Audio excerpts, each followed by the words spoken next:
Hi, everyone. Aloha from Maui. Arigashimasu. お願いします。お願いします。 All right. So we're starting the next section of the book called Preparing for Training. I kind of like to look at this as kind of the hidden meaning of how to be a good student. So I'm going to read something before, like I always do, just to set the tone. And it has a big word in it called volitional, and I had to look that up because I didn't really know what volition means, but it means choice. And it's from a transcript of a teacher that I follow quite extensively, and I titled this piece, It's Your Choice. We come into this practice out of some form of curiosity about how to come to terms with this experience we call life. There are several things that are important to keep in mind. It's volitional. We enter this path and we practice it under our own volition. Nobody is making us, and nobody can make us. The practices and the disciplines we undertake is because of the yearning and longing in our hearts. Nobody owes us anything because everything we do is volitional. Therefore, no one owes us anything. We may choose to serve a teacher, but in serving that teacher or making a volitional action, we are not putting the teacher under any obligation. The teacher does not owe us anything. We have made the decision to serve. People forget this stuff. The longing generates into greed, thinking that the teacher can do something which is going to make everything okay for us, and that we not only have a right, but we have the feeling that they owe us something. This, of course, is a big mistake. So going back to the book, Preparing for Training, we don't have to do number one because we already covered that. Number two is all Yudansha, if they are unable to attend a certain class, have a responsibility to notify the sensei before class. Number three, as the sensei, you should arrive at the dojo at least 30 minutes before class begins. And number four, as a student, always arrive at the dojo with plenty of time to sign in, change into your gi, and report to the mat at least 15 minutes before class begins. So that's just like showing up. You gotta show up. And when I remember, Curtis Sensei tells the talk about how he would always show up at Suzuki Sensei's house. And of course, Suzuki Sensei would be there waiting for him. And of course, that happened to me many times because Suzuki Sensei was always early. I mean, I remember, okay, so I was visiting here and in 98, 99 before I moved. And I was waiting on the front porch of the dojo for Suzuki Sensei to show up because anytime I came here to visit, Suzuki Sensei would always come to the dojo and teach a private class for me and whoever was with me.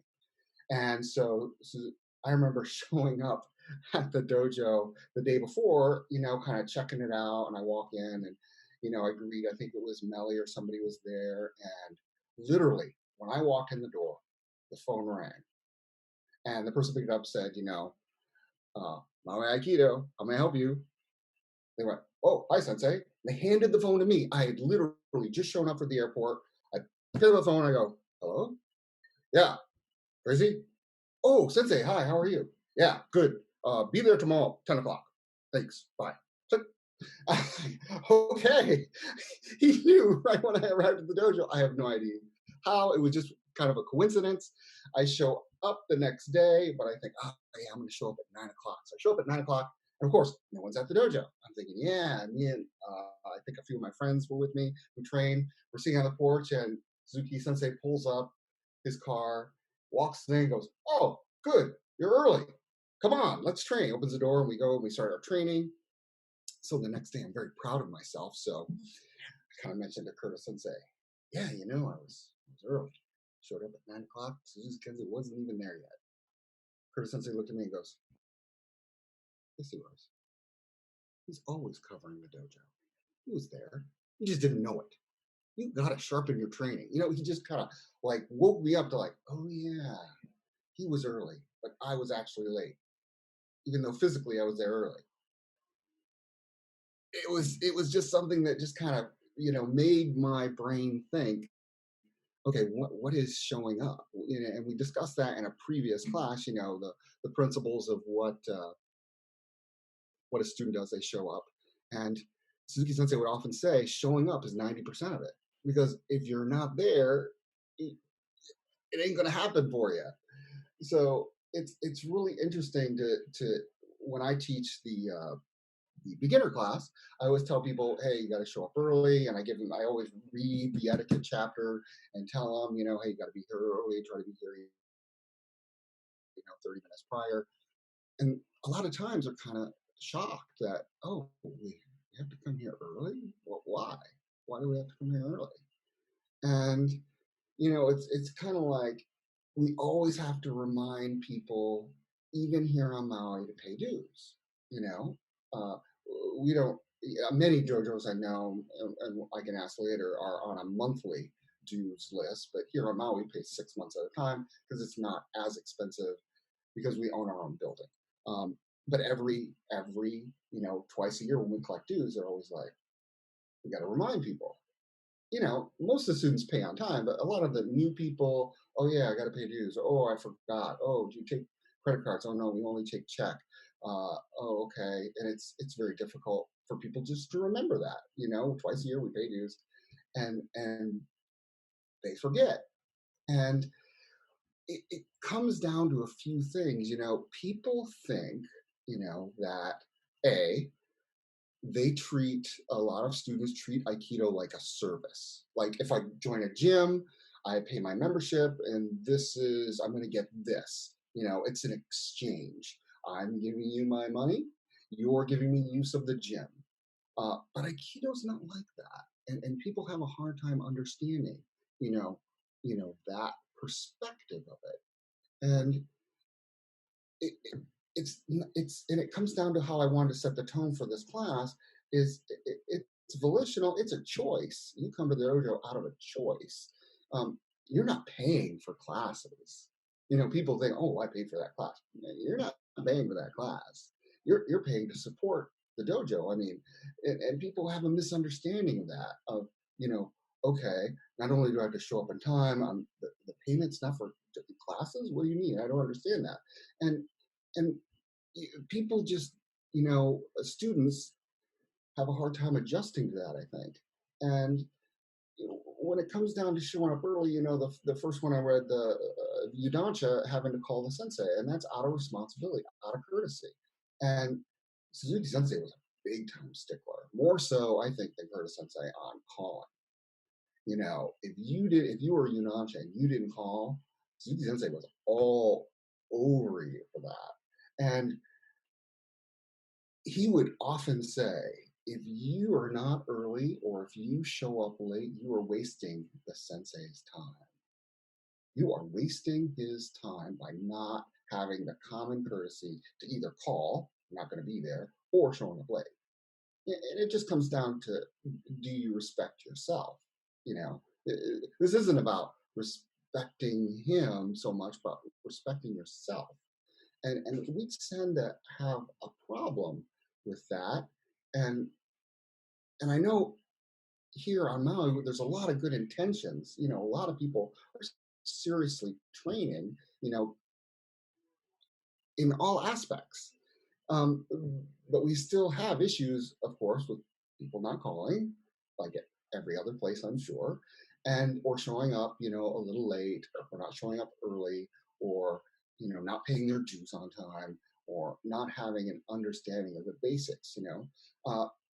And these, just like Sensei said, he talked about the 4 principles on Friday, and I think in the West, we tend to think of the 4 principles as prescription, meaning if I do this, I get this. If I do that, I get that. But actually, it's not a prescription. Anytime you read, this etiquette, or the four principles or anything Toy Sensei writ in number 1, 2, 3, 4 format, in number format, that is not a prescription. It's a description. It's describing what you need to do to keep one point, to be mind and body coordinated. The four basic principles are a description. A person who is mind body unified has those four principles. Again, a good student doesn't look at etiquette as, okay, I have to do this. No, actually, a good student just does it, and some people notice, oh, wow, he's always early. Like Suzuki Sensei would say, oh, you're early. And he had all these little colloquialisms that were so interesting, he would refer to often. And I'll never forget, him telling me, fellas, you all here are the chosen few. He would constantly say that. You guys are the chosen few. The people in the class, you guys were chosen because you're here. And people aren't here, they don't know. They just don't know. But you guys are here and you guys are it. And he was always reflecting back to that, about, his times with Toy Sensei, his time, training Curtis Sensei, his time teaching all the classes in the dojo. Back in the beginning, he didn't teach just one class or two classes. He taught every class, the kids class, the teens class, all the adult classes, because that's what he did back in the 60s, 50s and 60s and early 70s, when I would ask Lynn to tell this story, but she's not here. But Lynn, Lynn Curtis Sensei, she teaches our kids program. And she took a sabbatical after she had her second child, Quinn. And I think, or might have been after her first child with Aiko, but I'm not sure which one, but she took 2 years off to raise her kids. And she decided to come back and train after that 2 years. And the first day back to the dojo, Suzuki Sensei says, oh, Lynn, you're back. Good, come here. So starting this Saturday, I want to put you in charge of the kids class. You're going to be teaching the kids from now on. And she was just like, what? Me? She just came back after a 2-year sabbatical, and Suzuki Sensei is going, you have the responsibility now to teach the kids. And she was just like, well, I didn't know it at the time, but you got to show up. Even when you don't want to. And, and it was challenging, she said, for her. And it was, because she had the responsibility to show up for the kids, to be there as a teacher. It says we went over in the etiquette, you got to show up 30 minutes prior, to the class, and Curtis Sensei shows up sometimes an hour or two prior to the class. And same with Suzuki Sensei. He would show up an hour, 2 hours when he was teaching his classes. He would show up 1-2 hours beforehand and just wait for people to show up. And I remember one time I came in early, and of course he would give me the standard routine, what's new, and then I'd sit down and tell him nothing, Sensei, and then he'd go, so you're early, and I go, hi, Sensei. Expecting, to me to take advantage of that time that I have privately with him. Sometimes I did, sometimes I didn't. I was pretty naive about the situation at the time. I just enjoyed being around him and hanging out in his company. So I didn't take full advantage of it. So, I think that's why Curtis Sensei really, really likes these Zoom classes, is because people that he doesn't see, but maybe a weekend a year, he's actually seeing more now, and he loves that connection with everyone, especially his European students. He loves seeing the Outer Island people more than 4 times a year, and sometimes 2 or 3 times a year, just because maybe they didn't make the seminar. He really, really likes that. And it's not for him, but it's for you. It's for everyone showing up. I mean, you guys, sometimes will probably think, oh, I've got this to do, that to do.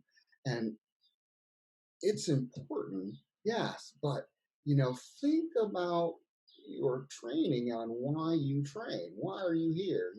When you do your five whys, or as Curtis Sensei said, your infinite whys, you have to, really, really know. So that way, to take advantage of all the training you possibly can. And I think I've talked enough, but I'd like to get some input, from Toby, because I know Toby loves talking, especially with Sensei.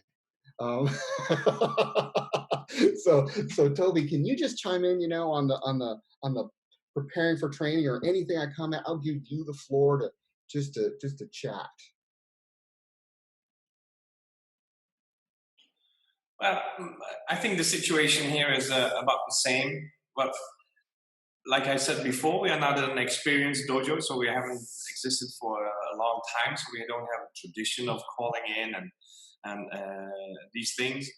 But the people are reacting in the same way. So well, you have the different kind of students. I think the students that are serious to the practice, they will show up early. They will do all these things. But you also have people that just enjoy moving on the mat, or just enjoy taking a moment for themselves and to go into the dojo and then meditate or do some breathing. That's different, I think. So they will treat it like it's going to a gym, and you have different approach to Aikido, right? And people that see the value will treat it differently than people that just want to have a break or just look for some sports or some free spare time filling, something like that.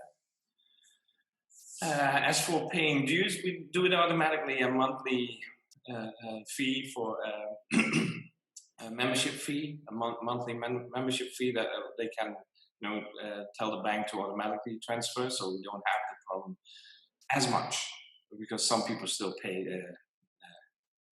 by themselves. Well, that's it, I think.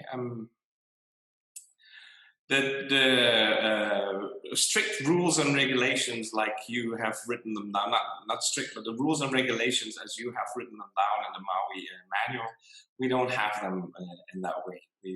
We're still looking for finding our way in all of this, I guess. Yeah. And what's kept you from that? What's kept you from writing stuff down? Knowing and understanding, I think. So if before Curtis Sensei came, we maybe, I'm sure, well, how to say this?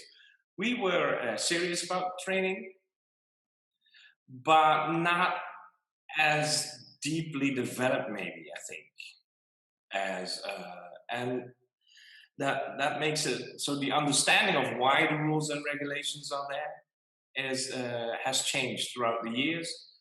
But you cannot, well, you can, but I'm not the person then implementing it right away and saying, okay, now these are the rules, blah, blah, blah, blah. We're going to do it like this. So I guess it will take some more time to be able to implement all these rules, or to show and explain to people why they are there, because we have a tradition of not having them.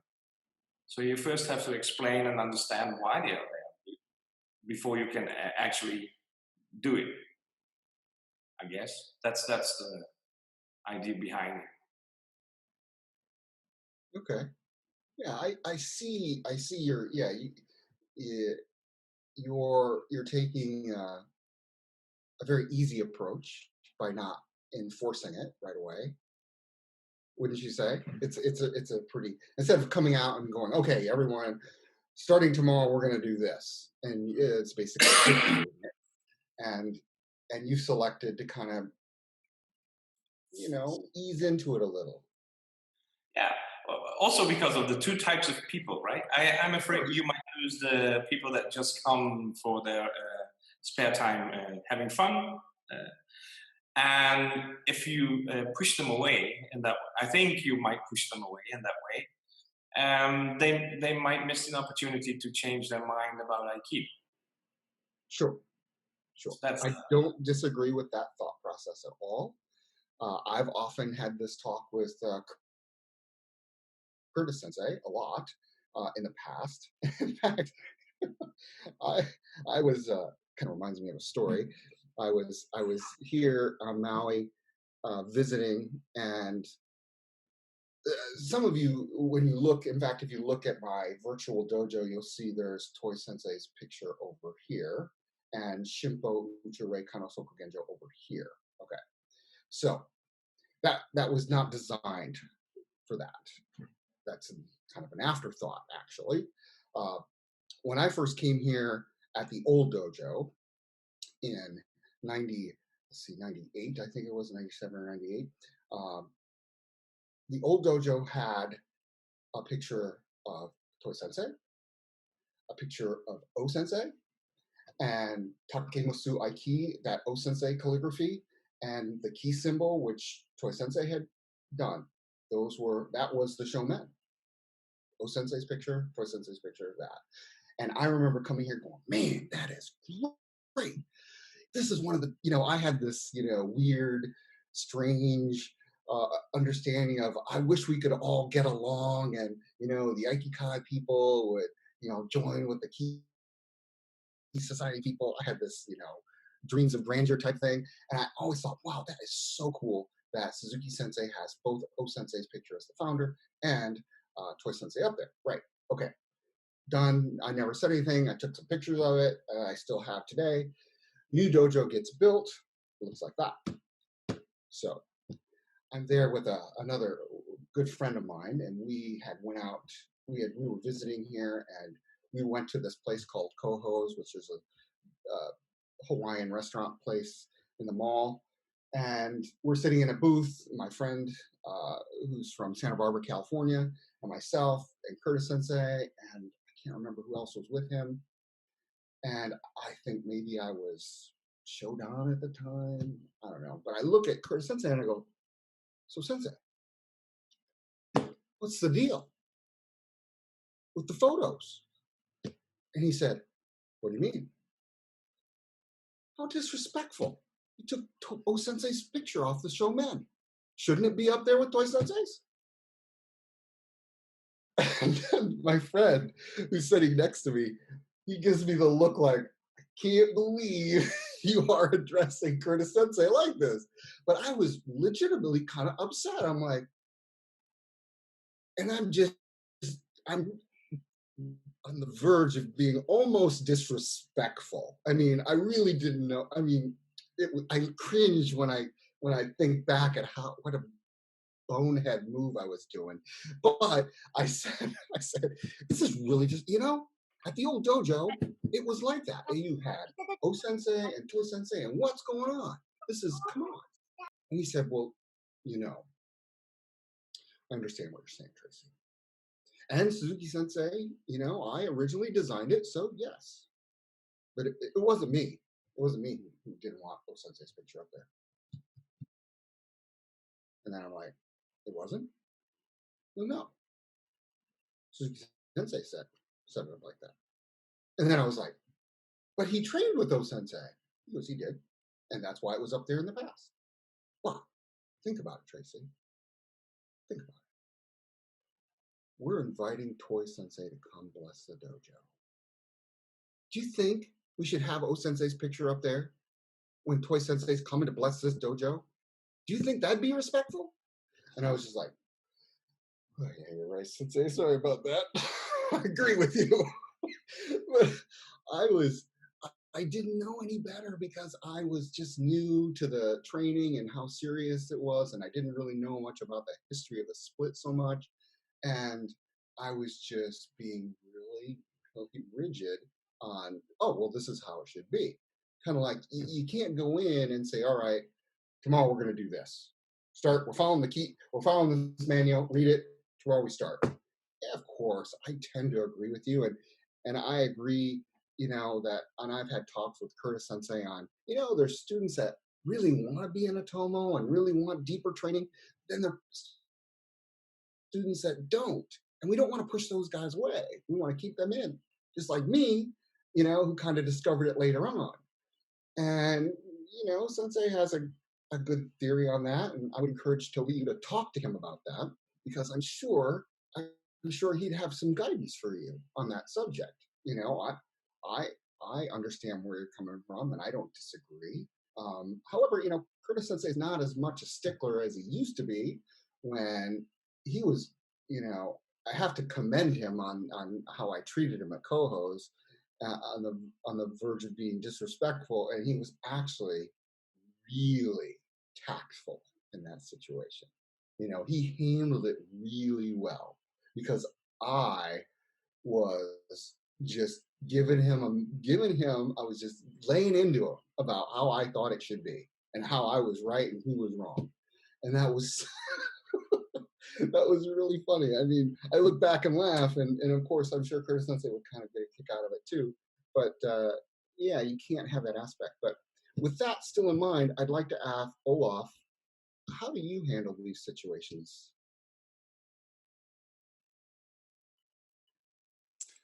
Yeah, good morning. The technicalities first. We have the same here as far as dues go. We have a monthly automatic payment from everybody. So this is, I think, a European thing. Nobody's arguing about that. But I do have a little different system in that respect that I have different membership levels, I would say. So I have a regular membership who pay a certain amount per month. And then I have a voluntary sponsorship membership where people who earn more money can support the dojo on a volitional basis. And so I have actually 2 students now who pay the higher amount out of their own will. And 2 other students pay a little more than I asked them to, so they made up their own fee. And this is supporting a couple of students who can't pay so much. So for them, I have a lower monthly payment agreed. Okay, so this is kind of flexible. And it's depending on the students being honest about their situation and what they can and want to pay. Okay, so kind of that. So that has always been here, and I think it's in all European dojos that you have this automatic thing. However, when I was living in Florida, Orlando, back in Aikikai times, in my dojo there, it was all manual. And my sensei, as soon as I arrived there, I was Shodan back then. And as soon as I arrived there, he made me dojo cho. So, and he made me handle all the stuff. A German guy coming to America and now managing all the American students and making them pay their dues manually every month. That was kind of a challenge. And also, I decided right then and there, I will not do that in my own dojo, should I ever have an own dojo. Reminding people every month that you have to pay dues. Okay, so I think this system is emphasizing this aspect too much, I think, So I like this system now better, where people pay by themselves automatically and like that. But I think it's also a cultural difference. Back then, it was end of 90s. I think in America, many people didn't even have an account yet. And most were paid by check by their employers. So it was a different system back then. Sure. And what about rules? Yeah, rules. So showing up, calling you? My sensei, before I opened my first dojo, so the same dojo in Orlando, was very big on rules, even though it was not Ki Aikido. And so he had a kind of, it was under Saotome Sensei, as you might know. So Saotome Sensei also had this training manual written for his students and his schools. And there was also a long list of how you train in a dojo, how you behave. All of this comes from O-Sensei in the end. And it doesn't come from O-Sensei. There's no originality like that. So it comes from hundreds of years back, how you behave in a dojo and what the students' responsibilities are. Like Udo Sensei was saying the other day when he came back from Japan, he was astonished how Westerners are so completely unaware how they move about, and that a dojo is not a gym, and that you have to remind people about courtesy and how to behave in a dojo, how to be early for class, and all these etiquette things that are taken for granted in Japan. You don't have to have a list like this in Japan, because people, they grow up like that.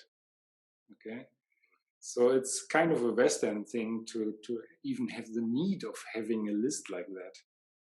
Okay, this is my feeling. So from the beginning, when I started my dojo, I always had a rule, not kind of a training handbook. It was a 30-page PDF thing that I always provided for my students with all the rules in. And then when we changed to Ki Aikido many years ago, it was not such a big deal in terms of, okay, we have all these rules now. They were more strict, yes. But it didn't change the students' behavior at all. So we always, without or with the book, with the old rules or with the new rules, you always have these kind of students. You have participants who come like in a sports club, who pay their dues and expect a return and won't do anything else for the dojo. And then you have the other students who live this by the heart and actually do what's written down, not because it's written down, but because they understand why. And it's not only it's not these two groups. It's kind of a scale. I think it's not two camps. It's kind of a gliding scale. Right. Thank you for sharing that.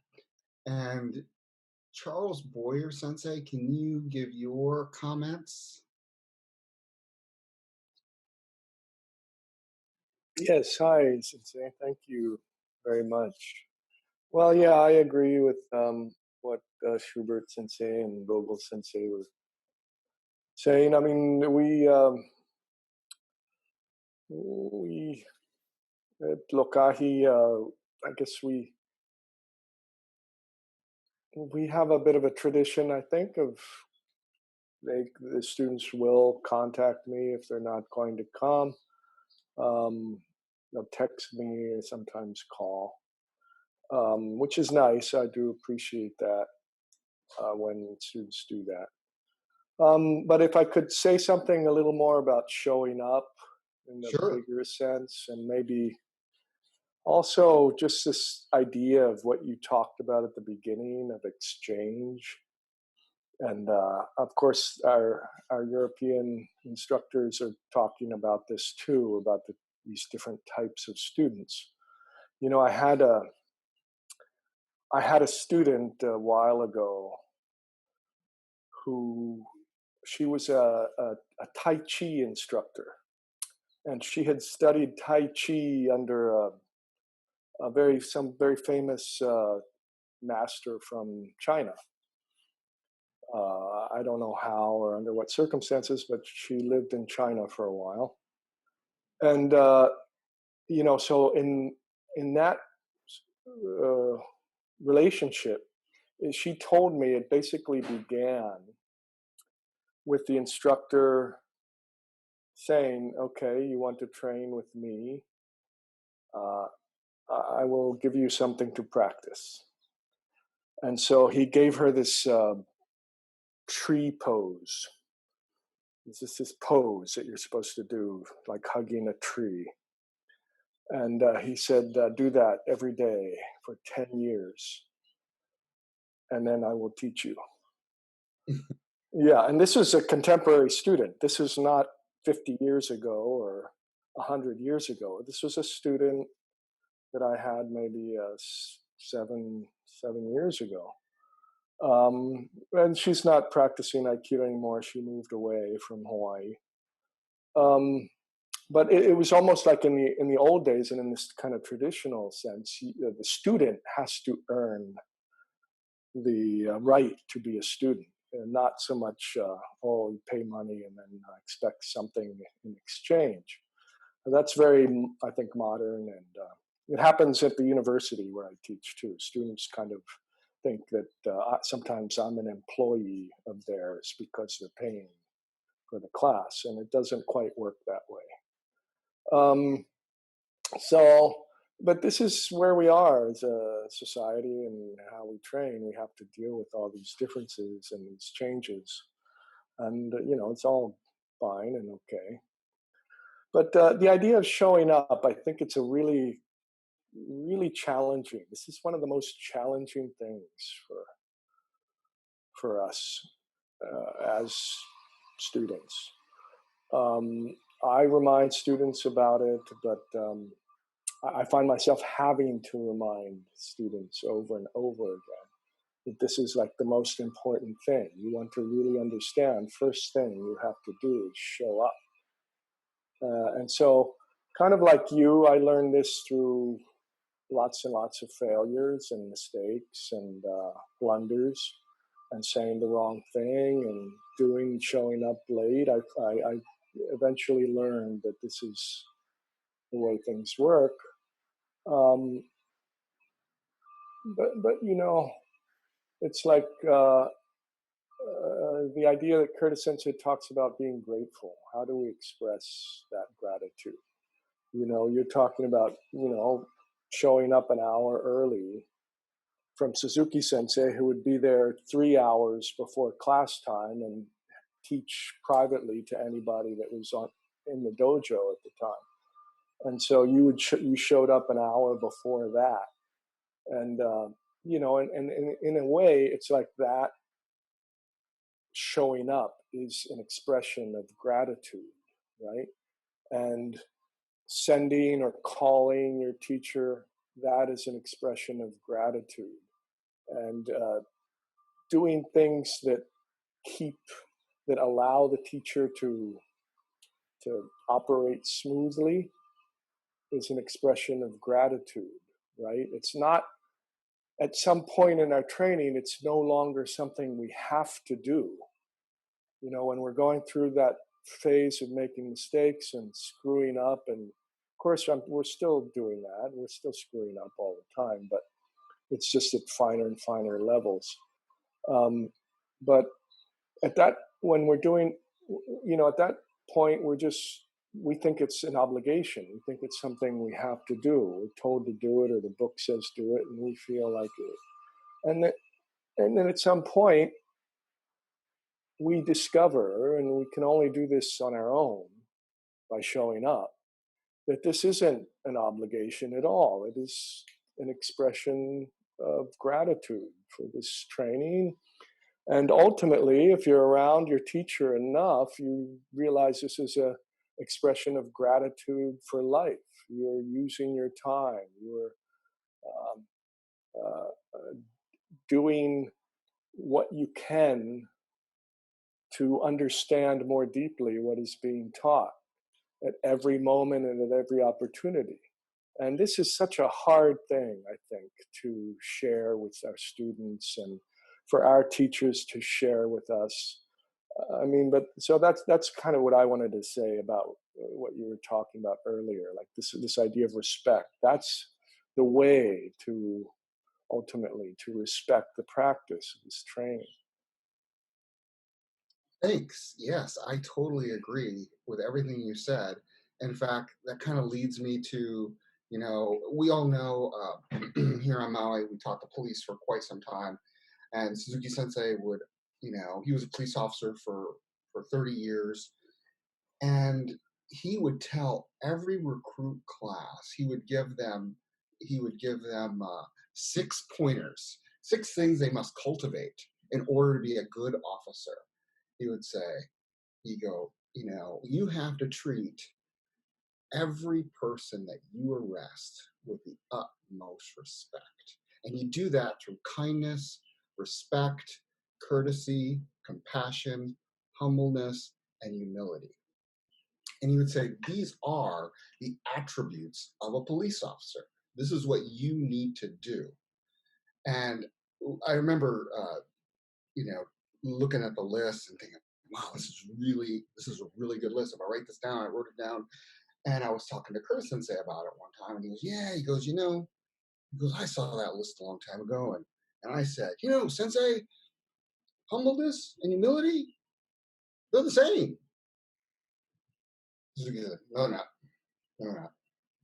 If you don't know the difference, then you can't cultivate them. So I was listening to Curtis Sensei said, and he kind of goes, well, what do you think, Tracy? He goes, I figured it out, but what do you think? And then I realized I was like doing a lot of research on this, and I still couldn't figure it out. I'm thinking, I look up the definitions, but when you think about being humble, you think about where you came from, and this kind of practice. Think about it when you didn't know anything about Aikido. You didn't know how to keep a point. You got a white belt on. You couldn't tie your belt right.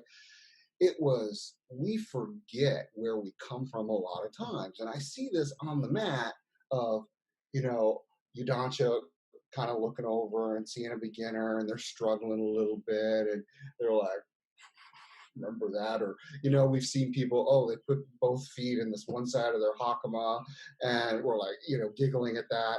But, that's not being humble, helping the person out. We all have to remember where we came from in spiritual training, which was knowing nothing. And it's all about, your service to the teacher that's helped you come along these times, with, and, when you come from a humble state, that allows you to cultivate the virtue of humility.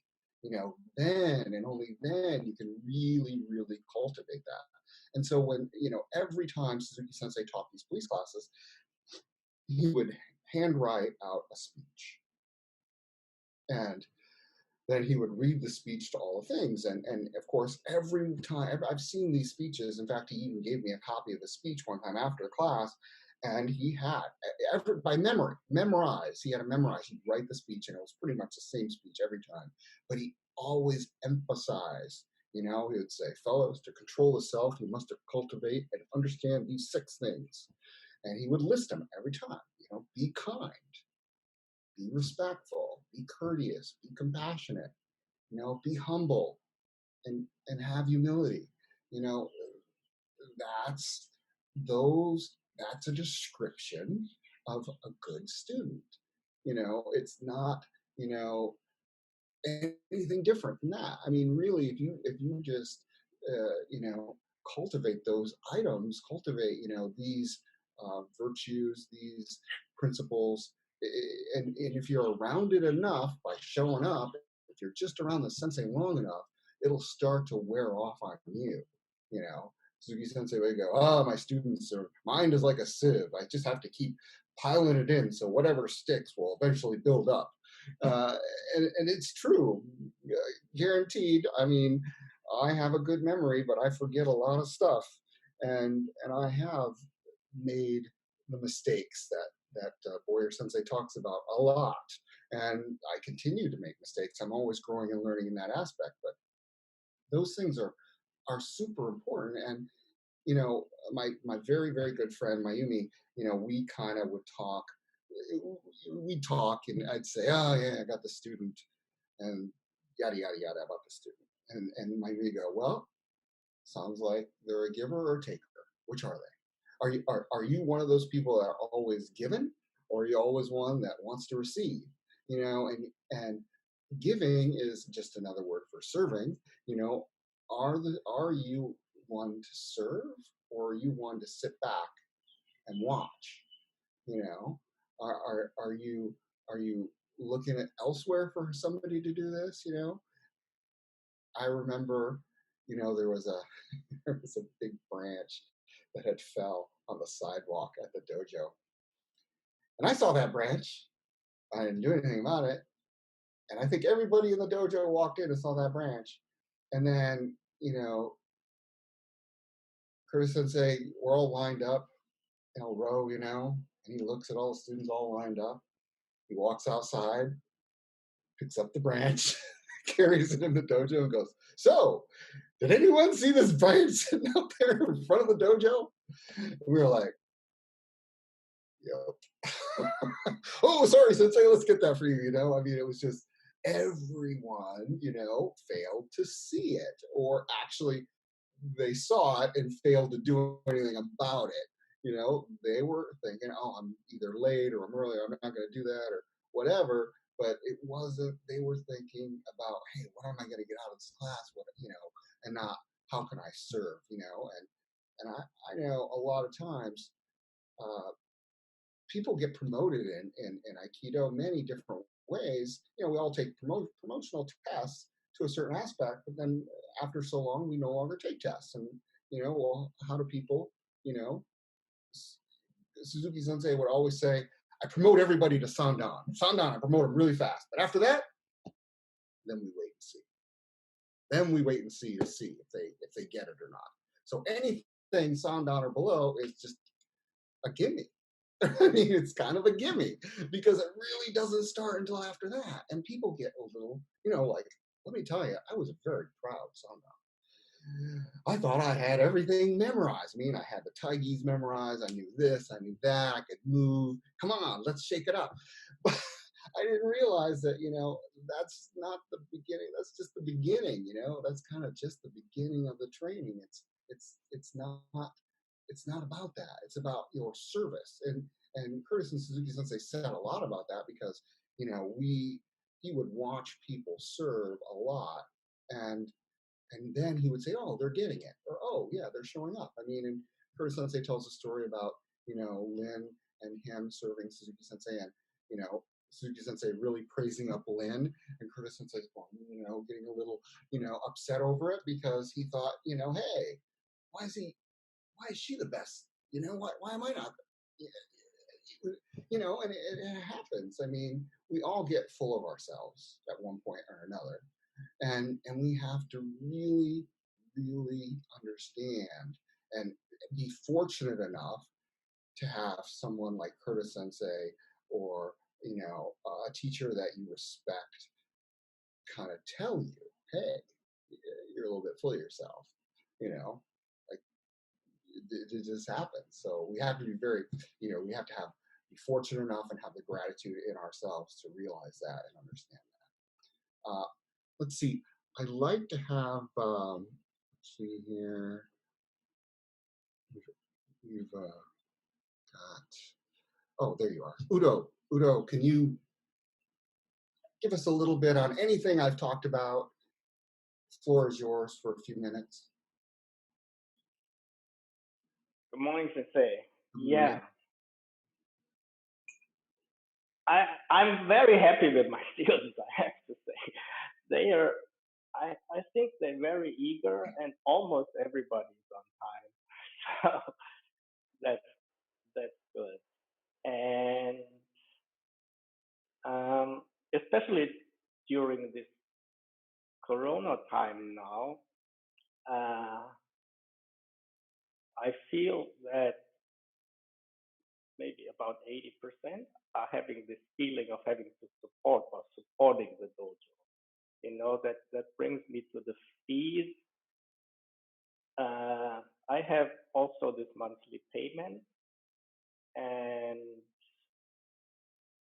because in Germany many sports clubs and fitness clubs usually they charge like 6 months in advance or a year in advance, and if you cancel the contract, say after 3 months or 2 months, you have to pay the rest. So I didn't like that system because sometimes, if you join something and you don't like it, you want to get out, but you have to still pay. So at my dojo, you can cancel with 1 month's notice. So also this frees me from the problem that you have people staying around because they paid, but they don't want to actually practice with you. So during this Corona time now, people could cancel their contract because there's no training at the moment. So, but most of the people are really supporting me, and that shows me that they see more in it than just a service. And that helped me also to set up now some new training and some private classes which I'm teaching now. So that's a great feeling. Can I ask you, your dojo, what's the delineation? Do you have kids and adults, or just kids? What? I have kids and adults, so it's 80% kids and 20% adults. So they pay according to their age. So kids up to 12 years pay a certain fee. From 12 to 18, they pay a certain fee, and adults pay a certain fee. And if they join class once a week, they pay less, and if they join class 2 times or 3 times a week, they pay more. So yeah. What did I want to say? Yeah, about calling in.